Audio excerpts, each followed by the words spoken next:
नमस्कार, जय सिया राम मित्रों। मैं रमेश पारिक आज आपके बीच में वाल्मीकि कृत रामायण से हम कुछ बातें करेंगे, हम कुछ कथा संवाद करेंगे। वाल्मीकि रामायण का हिंदी अनुवाद में जानेंगे। हकीकत में मित्रों, हमने ये जो वीडियो बनाने की कोशिश की है, इसके पीछे यही उद्देश्य है कि वाल्मीकि रामायण संस्कृत में है और कथाओं में भी पूरी बातें हम नहीं सुन पाते हैं।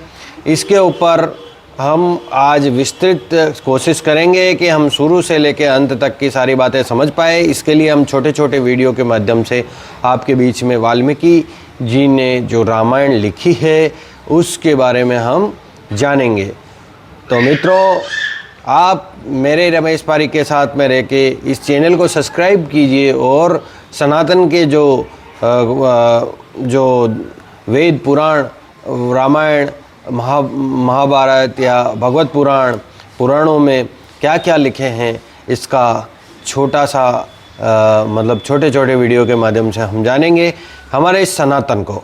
देखिए, मेरा ये सब वीडियो चालू करने के पीछे एक ही उद्देश्य है मित्रों कि लोगों में लोग सनातन से बहुत प्रेम करते हैं, लोग सनातन के बारे में बहुत ही जागरूक होना चाहते हैं, लेकिन सनातन के जो धार्मिक पुराण हैं उनको कई लोगों को वो सब पढ़ने का समय नहीं रहता है, उसकी जानकारियाँ नहीं रहती है, तो कम ज्ञान की वजह से वो सनातन को जान नहीं पाते हैं। तो हमारी कोशिश यही रहेगी, हमारा उद्देश्य यही है हिंदू राष्ट्र, और इसके लिए हम चाहते हैं कि लोग अधिक से अधिक सनातन को जानें। और इसलिए हम सनातन की इन कथाओं के माध्यम से या कहानियों के माध्यम से समझेंगे कि सनातन के वेद पुराणों में, सनातन की किताबों में क्या लिखा है। तो आज हम चालू करते हैं कि बालकांड के पहले अध्याय में क्या लिखा हुआ है। तो रामायण कहाँ से चालू होता है, तो इसका विवेचन करने के लिए हम आते हैं।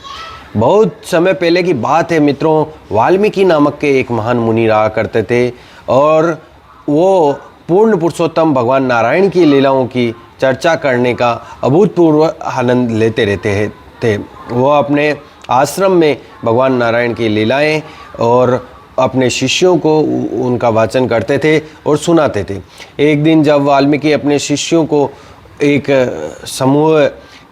शिष्यों का समूह है, जैसे क्लास होती है आजकल के, उसके समक्ष वो भगवान नारायण की लीलाओं की व्याख्या कर रहे थे, तब उनकी कुटिया में श्री नारद मुनि जो है वो पधारे। नारद मुनि जो भगवान की लीलाओं का हमेशा गुणगान करते रहते थे, आध्यात्मिक और भौतिक जगत में अनवरत भ्रमण करते रहते थे, और वो भ्रमण करते करते भगवान नारायण का मतलब गुणगान करते थे। और यही मतलब दैनिक मतलब क्रिया रहती थी भगवान नारद जी की। तो नारद जी जब वाल्मीकि जी के वहाँ पे जब शिष्यों के साथ में वाल्मीकि जी भगवान नारायण की लीलाओं का गुणगान कर रहे थे, तब नारद जी वहाँ पे पधारे और वहाँ पर नारद जी को देखकर भगवान वाल्मीकि जी और उनके जो शिष्य थे उन्होंने नारद जी को प्रणाम किया और तत्पश्चात प्रथा के अनुसार, उनकी प्रथा जो है उसके अनुसार श्री नारद जी को बैठने के लिए उच्च आसन प्रदान किया और वहाँ पाद प्रक्षालन किया तथा नम्रतापूर्वक उनसे कुशल क्षेम के विषय में जिज्ञासा की जब वाल्मीकि जी ने। उसके पश्चात वाल्मीकि जी ने श्री नारद जी से प्रश्न किया कि हे तत्वज्ञानियों में श्रेष्ठ ऋषि, कृपया हमें बताइए कि वर्तमान समय में इस धरती पर ऐसा कौन है जो सभी ऐश्वर्यों का सागर है, और कौन है जो सर्वाधिक सुसंस्कृत, विद्वान, शक्तिशाली, उच्च विचारों वाला, सत्यवादी और कृतज्ञ है। कौन है जिसका चरित्र जो है वो निर्दोष है और जो जीवधारियों के यथार्थ कल्याण में संलग्न है। ऐसा कौन व्यक्ति है, ऐसा कौन अतुलनीय रूप से मेघावी सर्वाधिक सुंदर है, जिसके समक्ष क्रोध द्वेष प्रभावहीन तथा भी जो क्रुद्ध होने पर बड़े बड़े देवताओं को भी भयभीत कर देवे, जब उनको गुस्सा आवे तो बड़े बड़े देवताओं को भयभीत कर देवे, ऐसा कौन है? तीनों लोकों में प्रत्येक व्यक्ति की सुरक्षा करने वाला पराक्रमी कौन है? जो तीनों लोकों के जीवों की रक्षा कर सके, ऐसा सर्वश्रेष्ठ बलशाली पराक्रमी व्यक्ति कौन है? किसे भाग्य की देवी ने सारे वरदान दे रखे हैं? हे मुनिवर, कृपया मेरे प्रश्नों का समाधान पूर्ण रूप से करें। तो जब वाल्मीकि जी ने ऐसी जिज्ञासा है वो नारद जी के समक्ष रखी कि हे नारद जी बताइए कि ऐसा सर्वश्रेष्ठ महापुरुष इस संसार में कौन है, तब नारद जी बताते हैं, त्रिलोकी नारद जी जो होते हैं, त्रिलोक्यज्ञ होते हैं, उनको सब पता रहता है कि कौन क्या कर रहा है। तो ऐसे त्रिकालदर्शी मुनि होते हैं नारद जी। तो नारद जी उत्तर देते हैं वाल्मीकि जी के प्रश्न का कि हे ऋषि, राम नाम के एक प्रख्यात राजा है जो इक्ष्वाकु राजवंश में महाराज दशरथ जी के पुत्र हैं, पुत्र के रूप में अवतरित हुए हैं, और वे सभी श्रेष्ठ गुणों वाले एवं सर्वाधिक ऐश्वर्यशाली हैं। नारद जी बताते हैं वाल्मीकि जी को कि वो दशरथ जी के पुत्र के रूप में अवतरित हुए हैं, वे सभी श्रेष्ठ गुणों वाले एवं सर्वाधिक ऐश्वर्यशाली है भगवान राम। और राम अपनी इंद्रियों पर पूर्ण रूप से नियंत्रण रखने वाले एवं असंख्य शक्तियों के स्वामी हैं। भगवान राम की शक्तिशाली भुजाएं घुटनों से नीचे तक लंबी है और उनकी गर्दन पर 3 मंगल रेखाएं जो अति शुभ है, उनके कंधे विस्तृत है, छाती जो है चौड़ी है, सुंदर मस्तिष्क है, सुशोभित ललाट है, शक्तिशाली जबड़े हैं और मजबूती से जुड़ी हुई उनकी हंसुली है, उनके नेत्र विशाल है, उनका कद जो है भव्य मध्यम ऊंचाई वाला है और उनके समस्त अंग सुगठित और सुडौल है। वह गहन हरित नीलवर्णी है। आजकल लोग गोरे रंग पर ज़्यादा मोहित होते रहते हैं, लेकिन हमारे जितने भी भगवान हुए, चाहे कृष्ण हुए चाहे राम हुए, वो नीलवर्णी या कृष्णवर्णी ही गिने जाते हैं। हमारे पुराणों के में जो है ये भगवान शिव जो है वो सिर्फ जो है गोरे या सफ़ेद कलर के थे, कर्पूर गौरम जिन्हें कहा जाता है। बाकी हमारे भगवान जो है वो सारे गेहूं कलर के, जैसे हम लोग होते हैं वैसे ही, लेकिन उनकी आभा में बड़ा तेज होता था। तो आप उनके वर्णन, भगवान राम के वर्णन को सुनेंगे तो आप गदगद हो जाएंगे कि कितने सुंदर थे भगवान राम। और वो बिल्कुल हरे कलर का, हरे और नीला कलर का जो मतलब समन्वय होता है, उस प्रकार का उनका मतलब रूप होता है, उस प्रकार का उनकी आभा होती है। और ऐसी अनुपम आभा है उनकी भगवान राम की। उनकी बुद्धि भी अता है, उनका आचार व्यवहार गंभीर है तथा उनकी वाणी एवं व्यक्तित्व की कला है जो सर्वश्रेष्ठ है। भगवान राम का चरित्र विशेष रूप से पवित्र है और वे वास्तविक धार्मिक सिद्धांतों का पालन करने वाले हैं। वे आत्म साक्षात्कार में पूर्ण है और वर्णाश्रम धर्म जो वेदों का वर्णाश्रम धर्म है उसके अनुपालक है। वे वस्तुतः वे संपूर्ण ब्रह्मांड के आश्रय हैं। ये नारद जी जो है भगवान राम के बारे में विस्तृत वर्णन वाल्मीकि ऋषि को कर रहे हैं। तो आप इस वर्णन को सुनकर भी आपको अद्भुत रोमांच की प्राप्ति होगी कि भगवान राम कैसे हैं। लोगों के मन में बहुत प्रश्न होते हैं कि भगवान राम कैसे हैं, तो इसका वर्णन वाल्मीकि रामायण में आता है कि भगवान राम कैसे हैं। और वस्तुतः संपूर्ण ब्रह्मांड के आश्रय हैं, वो आश्रय है। साथ ही साथ वे समस्त शत्रुओं के संहारक हैं। पूर्ण शरणागत जो भगवान की शरण में चला गया उसके वो आश्रय हैं। भगवान राम वेदों के परम ज्ञाता, शस्त्र विद्या में निपुण, उनका निर्णय जो होता है वो अविचल होता है, वो कभी बदल नहीं सकता है। उनकी बुद्धि जो है अपूर्व और स्मरण शक्ति जो है, उनकी याददाश्त अचूक है। वस्तुतः उनकी विद्वत्ता जो है असीमतम है। वे मेघावी हैं, कृपालु है, पराक्रमी है, सभी जीवों में उनसे स्नेह है। वे शत्रुओं तथा मित्रों के बीच भेदभाव कभी नहीं करते हैं। वो शत्रुओं और मित्रों के बीच में कोई भेदभाव नहीं करते हैं। और सागर के समान गंभीर है भगवान राम। ऐसा वर्णन वाल्मीकि रामायण में भगवान राम के बारे में आया है, जिसे आप पढ़कर भगवान राम के बारे में, पूर्ण पुरुषोत्तम भगवान राम के बारे में जानेंगे। जो लोग भगवान राम को मनुष्य समझते हैं वो भगवान राम के गुणों के बारे में जरूर पढ़ें। वो संपूर्ण ऐश्वर्यों के सागर जिनकी स्मरण शक्ति, उन्हें सब चीज़ें याद रहती है।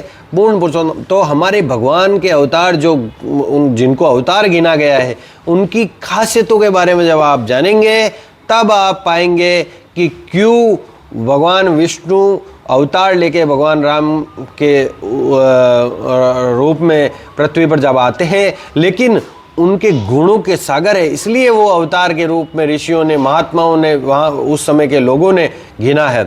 धैर्य में वे हिमालय पर्वत के समान है, शक्ति में वे भगवान विष्णु के समान है, सौंदर्य में वे चंद्रमा के समान है, सहनशीलता में वे पृथ्वी के समान है, तथा क्रोध में अग्नि के समान है।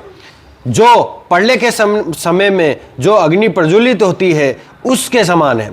ऐश्वर्य में वे कुबेर तथा भक्ति में सदाचार के देवता धर्मदेव के समान है। सारे देवताओं की जब शक्ति मिला ली जाती है, उनके समान भगवान राम है, तब जाके भगवान राम विष्णु के अवतार कहलाते हैं।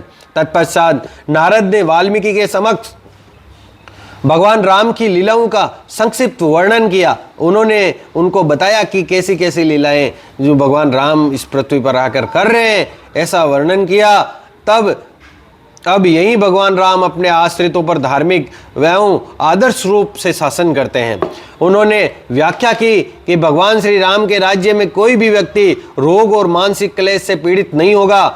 भगवान राम राज्य के बारे में जो लोग बात करते हैं कि राम राज्य क्या है, राम राज्य कैसा होता है, राम राज्य या हिंदू राष्ट्र, एक ही बात है। सनातन धर्म में हिंदू राष्ट्र या राम राज्य के बारे में आप एक ही चीज़ समझेंगे। तो जब लोगों के मन में ऐसे संशय होते हैं कि राम राज्य क्या है, हिंदू राष्ट्र क्या है, तो मैं बताता हूँ आपको क्या है। भगवान के राम के राज्य में कोई भी व्यक्ति रोग और मानसिक क्लेश से पीड़ित नहीं होगा। भगवान राम के राज्य में प्रत्येक व्यक्ति सुखी और संपन्न होगा। उन्हें भूख का अभाव नहीं होगा, भूख महसूस नहीं होगी, कोई भी चीज़ का अभाव जो है वो नहीं होगा, चोरी का कोई भय नहीं होगा।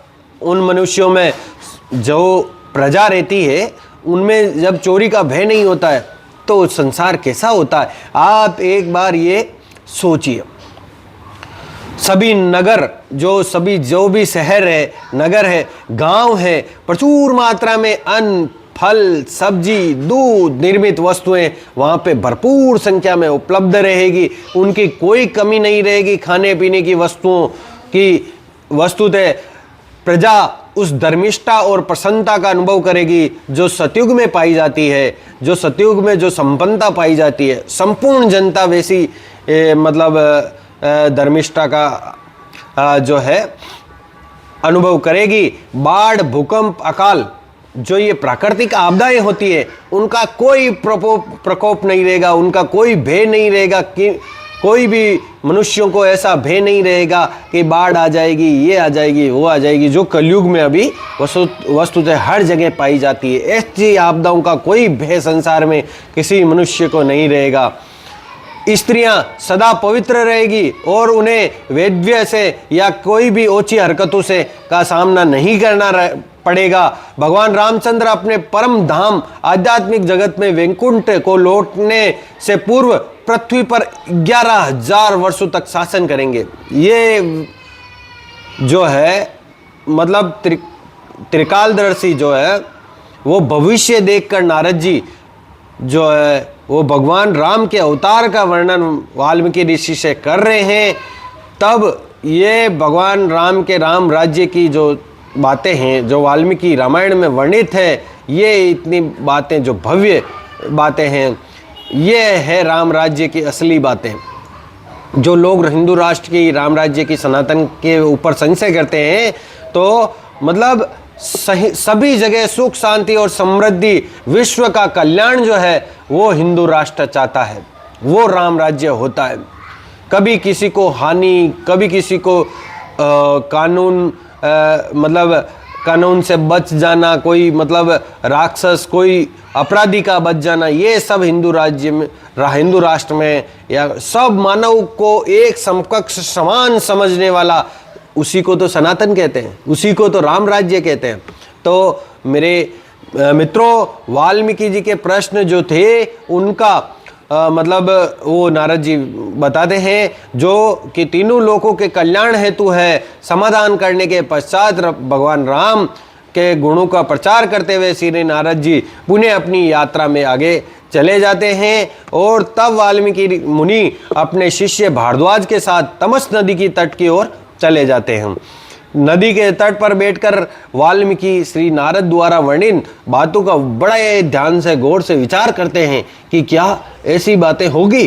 तब वन में बैठे बैठे हुए वाल्मीकि ने सारस पक्षियों के एक जोड़े को देखा, जो मैथुन क्रिया में संलग्न तथा पक्षी तब काम क्रिया में लिप्त दोनों पक्षी मधुर स्वर में गा रहे थे। उसी समय निषाद वंश का एक पापी शिकारी अपने छिपने के स्थान से निकलकर प्रकट हुआ और उसने एक ऐसा बाण चलाया जिससे नर पक्षी को भेद दिया।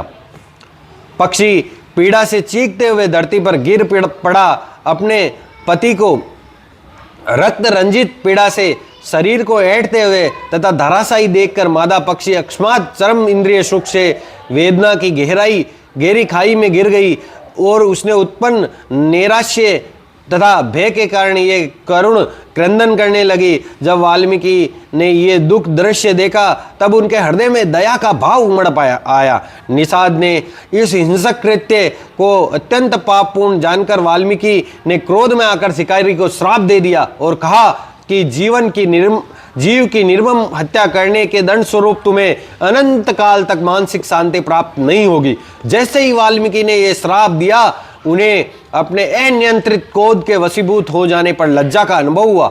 ज्ञानी होने के कारण उन्हें ये ज्ञात हुआ, उन्हें पश्चाताप हुआ कि वस्तुतः सभी जीव असहाय रूप से भौतिक प्रकृति के प्रभाव में हैं।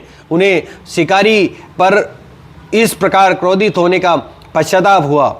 उसी समय वाल्मीकि ये सोचकर चकित हुए कि उनके मुख से उच्चारित श्राप आश्चर्यजनक रूप से एक काव्योक्ति, यानी एक कविता का एक दोहा, एक कविता की काव्योक्ति, एक लाइन था। तो जब उन्हें ये ज्ञात हुआ कि उन्होंने जो श्राप दिया वो एक कविता की बहुत सुंदर लाइन थी, तो उन्हें आश्चर्य हुआ। उनका श्राप रामायण की एक अत्यंत भावुक अभिव्यक्ति का संकेत था, जिस पर वह नारद जी से भेंट के पश्चात मनन कर रहे थे। तो अतः वाल्मीकि ने अपने शिष्य भारद्वाज से कहा कि मेरी वेदना से 4 पंक्तियों की एक कविता उभरी है, जिसमें से प्रत्येक पंक्ति में 8 अक्षर है। शोक से ये आश्चर्यजनक श्लोक उभर कर आया है, क्योंकि करुणा के बिना यथार्थ काव्य अभिव्यक्ति की कोई संभावना नहीं है। तत्पश्चात वाल्मीकि तमस नदी में स्नान करके भारद्वाज के संग अपने आश्रम को लौट आए। शिकारी को दिए गए अपने श्राप के विषय में उनका चिंतन जारी था।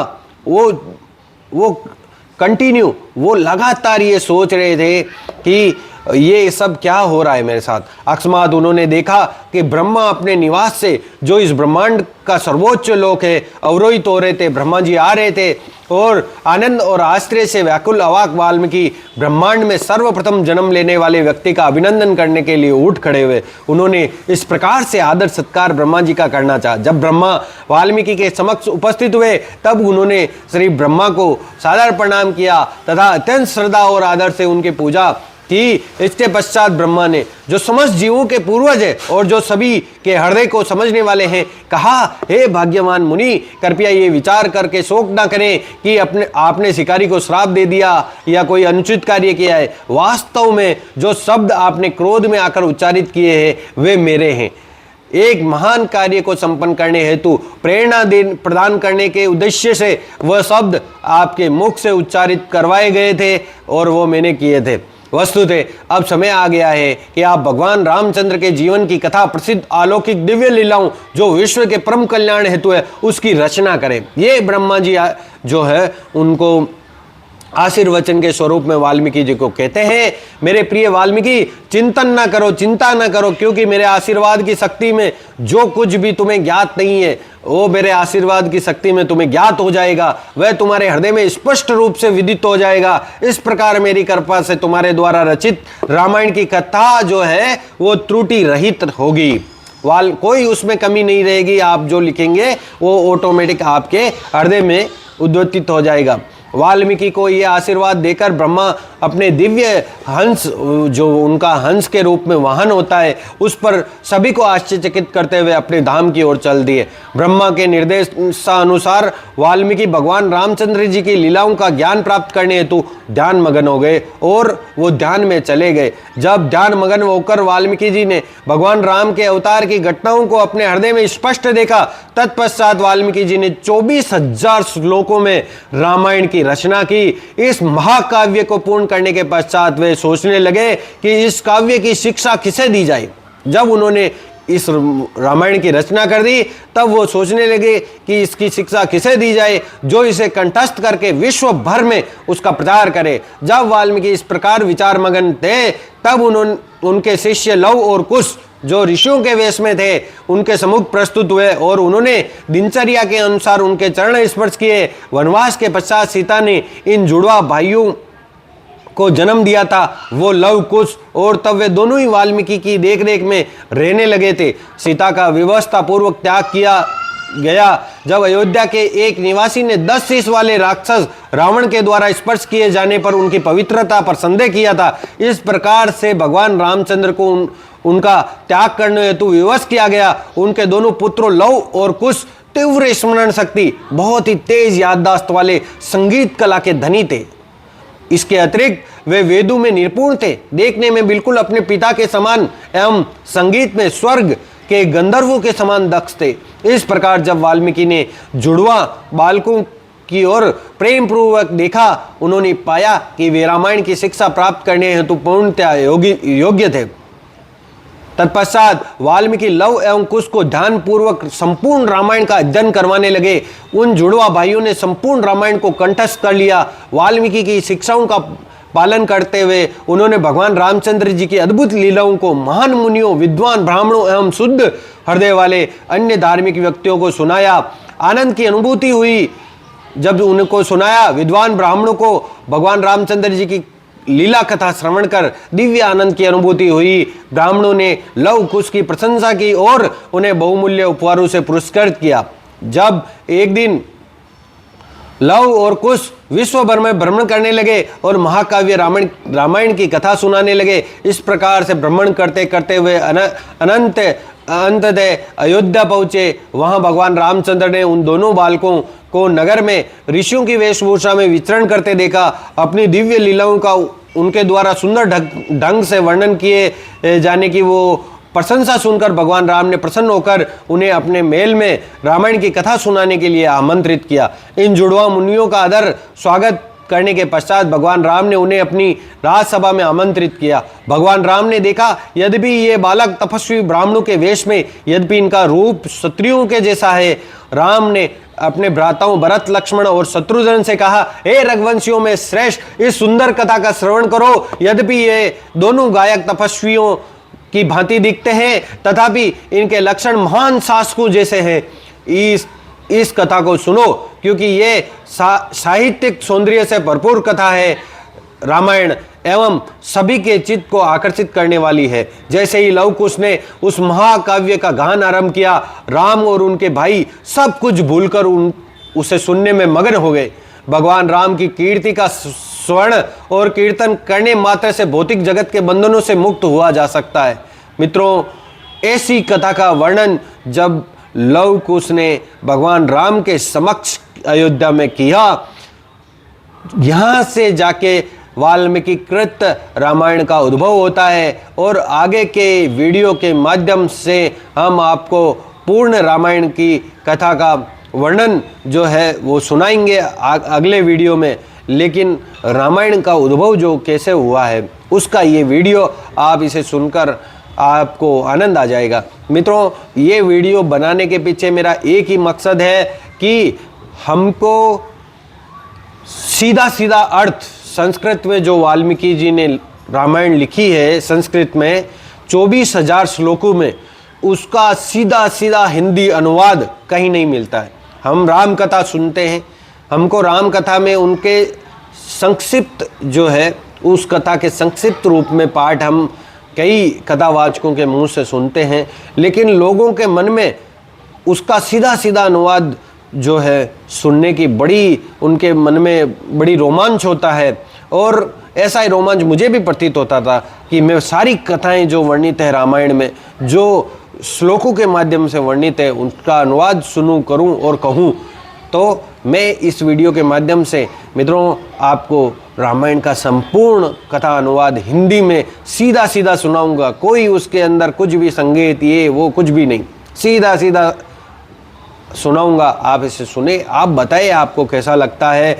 तो आगे हम वीडियो अगर अच्छा बनेगा लगेगा तो हम आपको बना के डालेंगे। और इस राम कथा को आप जब सुनेंगे तो उसमें आप संपूर्ण यथावत भाव सुनेंगे, जो एकदम जो संस्कृत का सीधा सीधा श्लोकों का है, उसमें कुछ भी एडिट नहीं रहेगा। सीधा सीधा अर्थ हम हिंदी में आपको समझाएंगे ताकि आप भगवान राम लीलाओं को समझो और संपूर्ण राम राज्य और हिंदू राष्ट्र और जो मतलब सनातन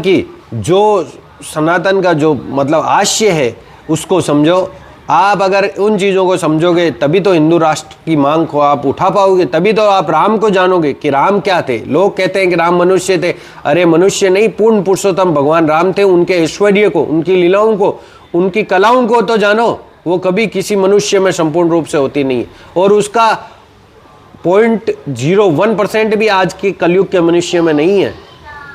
तो इन लीलाओं को जानोगे और इन लीलाओं में कुछ चीज़ें आपको बहुत अद्भुत लगेगी, लेकिन सतयुग में संपूर्ण पूरा जो भौतिक जगत है वो पूरा अलौकिक होता है। क्यों? क्योंकि सतयुग में पूरा जो मतलब शक्तियाँ होती है उसमें जैसे मनुष्य रहते हैं वो है। जब त्रेता युग में भगवान राम आते हैं तब वो सतयुग और त्रेता का जो बीच में कुछ शक्तियाँ, कुछ अलौकिक क्षमताएं आपको लगेगी वो रहेगा। फिर त्रेता से कृष्ण अवतार में द्वापर युग का अलग लगेगा, और द्वापर में आप पूरी चीज़ें समझोगे, कलयुग का समन्वय लगेगा। तो आपको सारी चीज़ें समझ में आएगी कि यह संसार कहाँ से उद्भव हुआ है और किस ओर जा रहा है। मेरे मित्रों, जय श्री राम। आज के इस वीडियो में आप राम कथा का पहला देखे सुने। जय श्री राम।